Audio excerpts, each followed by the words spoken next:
네, 저는 2025학년도 1학기 중간고사 지필경향이랑 교과 만점 공략법을 설명드리겠습니다.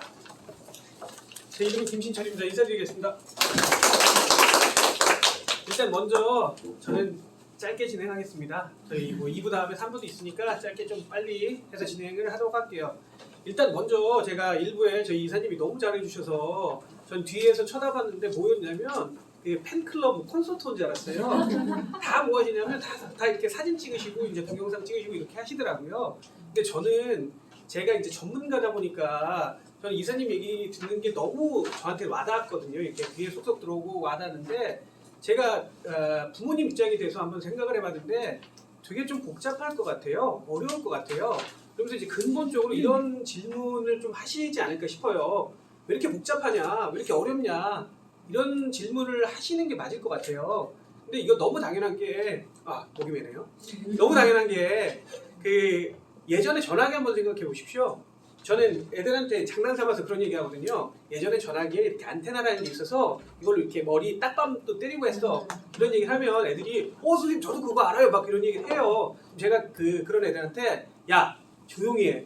나이는 티내지 말고 그런 니네가 어렸을 때는 무조건 스마트폰부터 시작했다라고 얘기를 하거든요. 근데 한번 생각해 보시면 한 20년도 안 됐죠. 그때는 전화기가 전화 문자밖에 안 됐어요. 근데 지금 제가 아까 이사님 사진 찍은 거 말씀드렸잖아요. 지금 뭐 하죠? 이걸로 인터넷도 하고 동영상도 보고 사진도 찍고 여러 가지 다 하잖아요.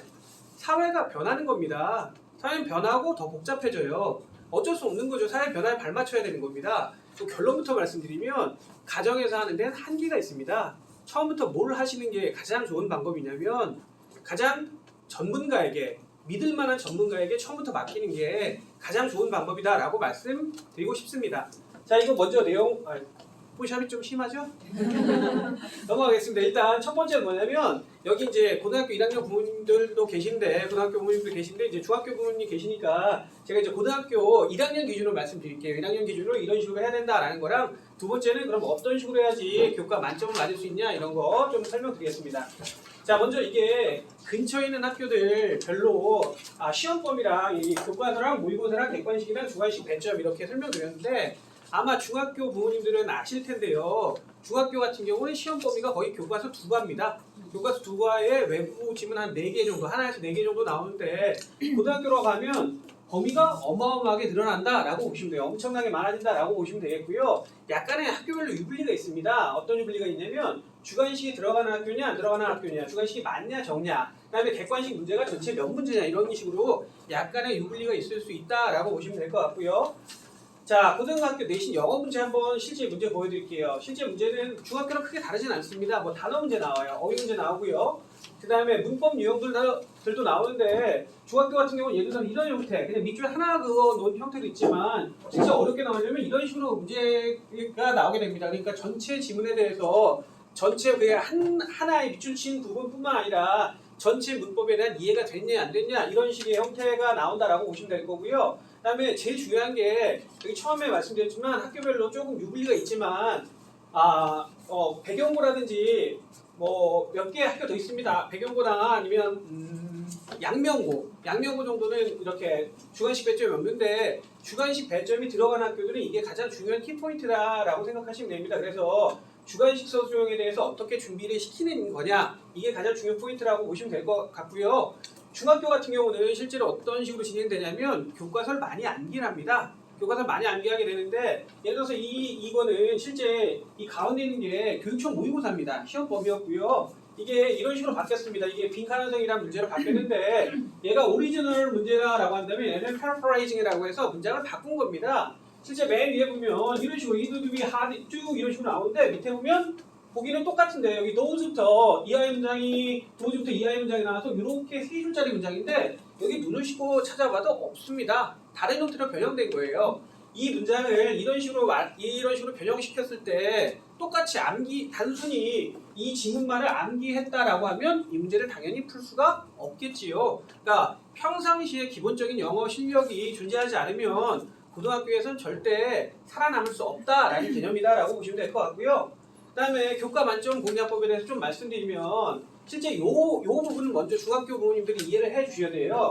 이게 어떤 거냐면 분할 점수 산출이라는 건데 어려운 말이죠. 고정 분할이랑 추정 분할이라는 게 있습니다. 고정 분할이라는 건 그냥 말 그대로 이런 겁니다. 그 1대1로 점수에 대응해서 A, B는 90점, B, C는 80점, C는 70점, D는 60점 뭐 이런 식으로 실제 A, B, C, D, E까지 나오는데 이런 식으로 점수가 나오는 건데요. 고등학교 같은 경우는 이게 아니라 추정 분할 점수입니다. 추정 분할이라는 게 뭐냐면 애들이 이 정도 맞을 거다라는 걸 가상으로 정해서 이 정도 해야지 우리 학교에서 성취도 A가 나온다라는 걸 정해서 나오는 방식인데요. 어느 정도 차이가 있는지 한번 보여드리면 이런 겁니다. 근처에 있는 학교 중에 범기중학교입니다. 이거는 언제 거냐면 2024학년도 작년 학년도 거예요. 작년 학년도 건데 평균 보시면 영어가 83.8입니다. 너무 당연한 게 중학교에서 이렇게 생각하시죠. 90점이나 100점 맞았으면 우리 애 잘했다. 80점 맞았으면 조금 아깝네. 70점 맞았으면 이 녀석 공부 좀 안 했나 보다. 이런 식의 생각하실 겁니다. 자, 그래서 이 범기중 같은 경우는 83.8점이었고요. 여기 보시면 1학기 A가 여기 중학교 같은 경우는 요겁니다. 중학교는 고정 분할 점수예요. 고정 분할 점수니까 A는 90점 넘으면 A다라고 보시면 되는 거예요. A는 90점 넘으면 A인데 여기 보시면 영어가 58.2%입니다. 결론은 한 반에 몇 명이죠? 한 반에 예를 들어 30명 있으면 그 중에 15명, 16명이 90점 넘는 애들이에요. 그럼 90점 넘는 애들, 15명, 16명이 90점 넘는 애들이면 한 반에 100점도 한 3, 4명 정도 있을 겁니다.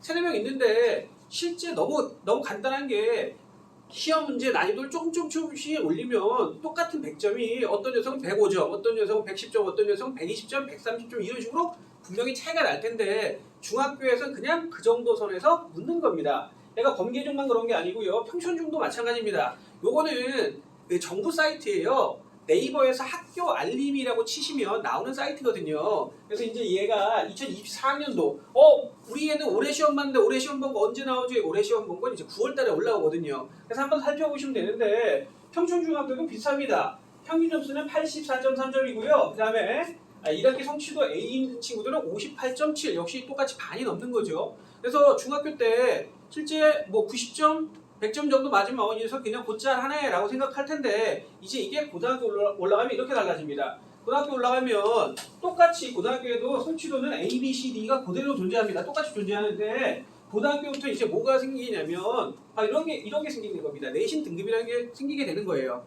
제가 아까 그 이사님 그 스마트폰 말씀드리면서 사진 찍는 거 말씀드리면서 저희가 아직도 이 기계를 뭐라고 부르죠? 아직도 이 기계를 스마트폰 전화기라고 부르잖아요. 아직도 그런 겁니다. 복잡하더라도 본질은 아주 간단한 겁니다. 본질이라는 게 뭐냐면 공부거든요. 성적입니다. 어떤 입시 체계가 됐더라도 서울대 가는 애들은 서울대 가요.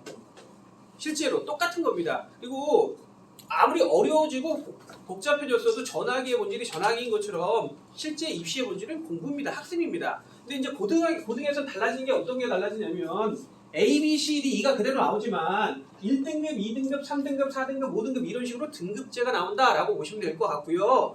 너무 당연한 게 실제 등급이 물론 이제 특목이냐 아니면 어디냐에 따라서 달라지겠지만 일반계 고등학교에서 실제 1, 2등급 정도 돼야지 아까 말씀드렸던 좋은 대학 갈 수 있다라고 생각하시면 되는 겁니다. 자, 근데 여기 이제 고등학교로 한번 넘어가서 보겠습니다. 고등학교인데 이 동안고입니다. 근처에 있는 학교죠. 동안고 같은 경우는 여기 한번 보시면 영어입니다. 영어는 평균이 몇이죠? 69.1이에요. 평균 69.1인데 여기 보시면 표준 편차랑 1학기에 14.2만 A를 받았습니다. 근데 얘네는 먼저 요거 잠깐 보시면 제가 여기다 나누는데 이 등급이 이 친구들 같은 경우는 지금 2024학년도니까 고등학교 1학년이 아니라 고등학교 2학년 애들입니다. 고등학교 2학년이면 실제 저희 이런 등급 체계가 아니라 이런 등급 체계가 아니라 1등급부터 9등급의 지배를 받는 거거든요. 그러면 9등급이면 2등급이 몇 퍼센트였죠? 2등급이 11%까지입니다. 1등급이 4%고 2등급이 11%까지인데 여기 보시면 여기 동안고 같은 경우는 영어 A가 14.2니까 실제 영어 A를 맞아도 등급으로 몇 등급 되는 거죠? 2등급이 제가 11%라고 말씀드렸으니까 3등급까지 되는 겁니다. 실제로 학교에서 너는 우리 동안고에 온 다음에 영어에 대해서 정말 되게 잘했어 라고 해서 학교에서 성취도를 A를 준 건데 실제 등급은 몇 등급까지? 3등급까지 나온다라는 겁니다. 중학교 때는 생각도 못했죠. 중학교 때는 그냥 이 정도 점수 나오면 무조건 90점 넘으면 무조건 A가 될 거다라고 생각했는데 고등학교 가니까 이렇게 되는 겁니다. 그리고 비슷한 거 평촌고도 마찬가지입니다. 평촌고도 여기 영어 보시면 평균이 69점이었고 얘는 A가 18%입니다. 퍼센트죠. 18%인데 똑같은 게 나오는 거죠. A를 맞았는데도 등급은 몇 등급? 등급은 3등급까지 나오게 되는 겁니다. 자, 그럼 이제 결론부터 말씀드리면 지금 일반 중학교 평균이 이렇게 나오고요. 지금 얘가 제가 말씀드렸던 고등학교 2학년 3학년 애들, 그다음에 얘가 고등학교 현재 1등급 애들인데 실제 여기까지로 90점 이상이면 중학교 때 A였는데 등급으로 몇 등급까지 나올 수 있는 거죠? 고등학교 가면 3등급까지 나오게 되는 겁니다. 내용 이해되셨죠? 그러니까 아무리 다른 뭐 여러 가지를 중요시 여긴다라고 하더라도 가장 본질적이고 기본적인 성적이 안 나온다라고 한다면 좋은 대학교를 가기는 조금 요원할 것 같습니다. 자, 그래서 이거 넘어가겠습니다. 그래서 일단 제가 서두에 말씀드렸지만 가장 중요한 게 뭐냐면 본질적인 게 저희가 전학이라고 불리는 본질적인 건 전화 기능이잖아요. 제가 처음부터 말씀드렸지만 올바르고 제대로 된 학습 방법을 하는 것만이 좋은 성적을 얻는 비결이다라고 말씀드렸습니다. 저희 같은 경우는 크게 4가지로 스터디 코칭이랑 올바른 어휘 학습, 올바른 문법 학습, 올바른 독해 연습 이런 식으로 시킵니다. 실제 어제는 어떤 일이 있었냐면요. 학생 어머님께서 한 전화가 한 2번, 3번 오셨어요. 근데 저도 이제 수업을 하느냐고 전화를 못 받고 데스크에서 전화를 받아서 이해되는데 어머니께서 하시는 말씀이 애가 끝날 때가 됐는데 이제 전화기를 내니까요. 학원에 전화기를 내니까 학생이랑 연락이 안 되잖아요. 근데 어머님 이제 저한테 하셨는데 제가 지금 수업 중이라서 바로 응대를 못 했는데 결론은 어떤 거였냐면 이 녀석이 단어 제시 보느냐고 조금 더 이따 가게 됐습니다. 그래서 약간의 해프닝이 있었는데 이게 어머님 이제 밑에서 애를 기다리시는데 안 와서 약간의 해프닝이 있어서 정리가 됐는데 결론부터 말씀드리면 실제 저희 학원에 있는 친구들 같은 경우는 거의 수업 시간 이상의 시간에 이런 데 투자하고 있다. 나머지 부분은 더 플러스 알파를 위해서 투자하고 있다라고 생각하시면 됩니다. 그래서 올바른 어휘 학습과 올바른 문법 그리고 올바른 독해 연습 이게 바로 제가 말씀드렸던 아까 그 전화기의 본질 통화에 대한 얘기가 아닌가 싶습니다. 자, 하나하나 말씀드리면 일단 스터디 코칭에서 제일 중요한 거는 개별 케어고 진학 상담 그다음에 1대1 장단점 분석입니다. 결론은 학생에 대해서 가장 강사가 제일 잘 알고 있다라는 거죠. 그래서 제가 아이들의 약점과 장점 그리고 어떤 식으로 이 부분을 케어해야 되냐라는 걸 가장 잘 알고 있다라고 보시면 됩니다. 그리고 저희 같은 경우는 이제 진로지당 로드맵까지 같이 애들이랑 1학년 때부터 쌓는다라고 보시면 됩니다. 먼저 이게 내용 보시면 이제 이건 저희가 기말에 점검을 할 내용인데요. 1대1로 이제 꼼꼼하게 어떤 식의 뭘 했다라는 걸 애들이 저랑 수업을 하면 뭐 15분에서 20분 정도 1대1로 어떤 과정이 됐고 뭐가 됐고 어떤 식으로 진행하고 있다라는 걸 제가 1대1로 케어하고 있다라고 보시면 될 것 같고요. 자, 그다음에 이거는 제가 이제 1, 2, 3학년을 제가 고등부를 총괄하면서 1, 2, 3학년이 되면서 애들에 대한 포트폴리오를 만드는 겁니다. 애들에 대한 포트폴리오를 만드는데 여기 이 친구 같은 경우 보면 중학도 있고 논술도 있고 종합도 있고 논술도 있는데 너무 간단한 게 제가 맨 마지막 포트폴리오를 만들어 주지만 실제 이런 부분까지 다 일일이 채울 수는 없습니다.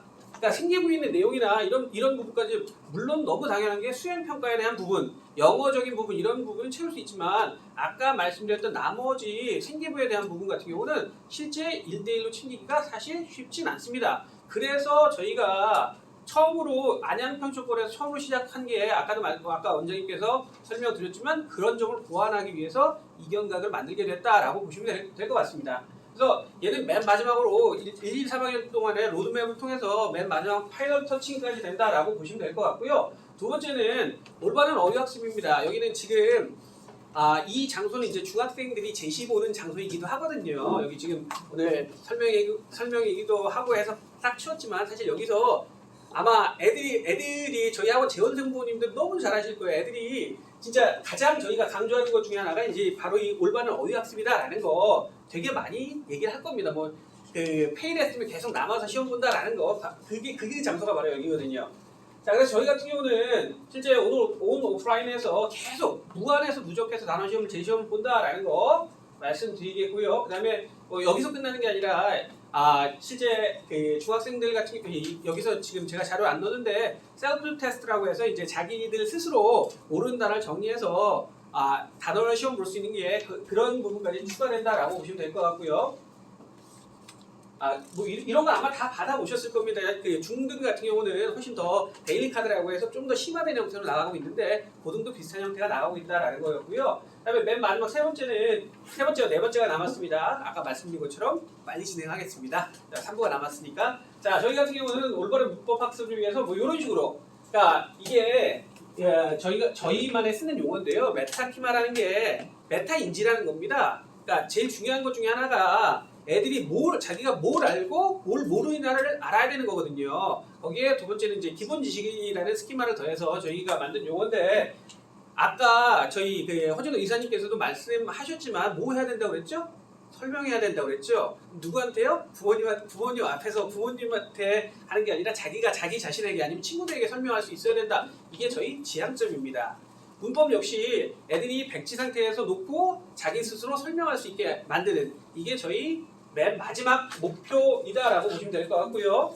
이런 걸 하기 위해서 이제 아까 제가 강조드렸던 것처럼 자기가 직접 뭐든지 설명할 수 있어야 된다라는 걸 만들기 위해서 여러 가지 형태를 한다라고 보시면 될 것 같고요. 좀 더 구체적으로 이건 이제 저희 학원만의 자랑인데 기존에 있는 데이터를 바탕으로 실제 이게 아까 말씀드렸던 원문과 기출입니다.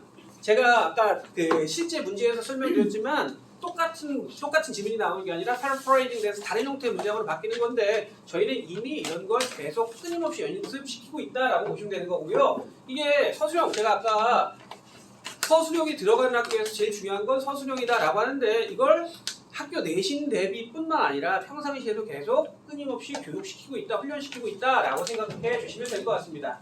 자, 맨 마지막은 올바른 독해 연습이고요. 올바른 독해 연습을 위해선 저희가 기존에 평상시에도 자체 제작 교재로 수업을 하고 있고요. 그다음에 이제 수마라고 해서 기본적인 주관식 및 문법 연습을 시키고 있습니다. 그래서 저희가 지향하는 바는 단순 독해를 넘어서서 수능과 내신 모두를 잡는 걸 지향하고 있습니다. 이런 방법으로 실제 얘가 저희가 자체 제작해서 사용하는 교재고요. 밖에 들어오실 때 아마 보셨을 겁니다. 쭉 깔려있는 교재. 이게 다 저희가 만든 교재고요. 자, 그 다음에 실제 이런 거 어려운 지문들 실제 수능이나 아니면 EBS나 이런 것 중에서 어려운 지문을 선별해서 기존에 계속 평상시에도 내신과 수능 훈련을 계속 시키고 있다라고 보시면 될 것 같고요. 맨 마지막에 독해도 기본인 게 저희가 아까 말씀드렸던 메타키마입니다. 스스로 알 수 있는 걸 정리하는 형태 맨 마지막으로 단권화 시키면서 스스로 한 번씩 다 연습해보게 하는 이런 형태까지 맨 마지막 최종을 시킨다라고 보시면 될 것 같습니다. 저는 발표를 여기까지 하도록 하겠습니다. 감사합니다. 고생하셨습니다.